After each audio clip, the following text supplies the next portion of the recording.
So here we've encountered another security vulnerability. This time it is the kind of package. So we can take a look below and we can see what versions are affected. This is a case where, just because I know, because I've researched this already, this is a case where the versions on GitHub security advisories are actually not correct. So if you see here, it says that all versions before 6.0.3 are vulnerable. However, if we look at the SNCC vulnerability report for this, the advisory, so we just search for the CVE number and then SNCC.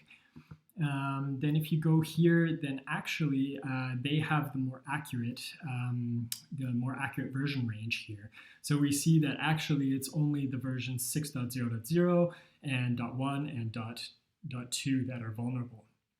So that means that we have to do quite a few less things in our yarn.lock file. So let's take a look at the yarn.lock. So this is the project. Let's open the yarn.lock file. And let's look for kind of, and then an @ And here we see we have some kind ofs up here, but these are all not part of the vulnerability. It's just these ones here. So we can, because we can see that this semver range is compatible with the version that is not affected by the vulnerability. We need to upgrade to 6.0.3, and this is covered by this version range.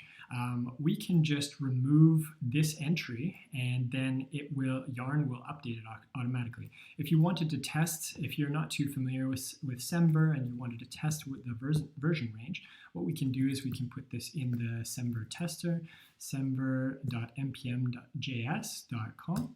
And we search for kind of,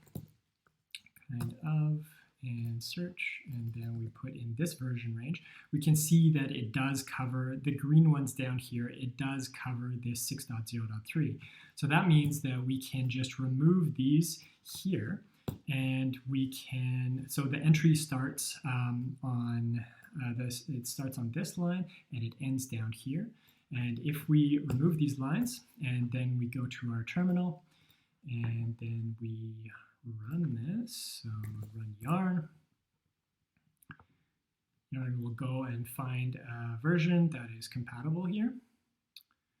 And eventually it will put it in here. So there's some errors with FS events, but this has nothing to do with that. And we see that now we have the version 6.0.3, which fixes the vulnerability. So now if we were to commit and address security vulnerability, and then we are pushing it, then once we push that, then this alert will go away under the security advisory. So I can just click back to alerts. And now we have no security alerts anymore.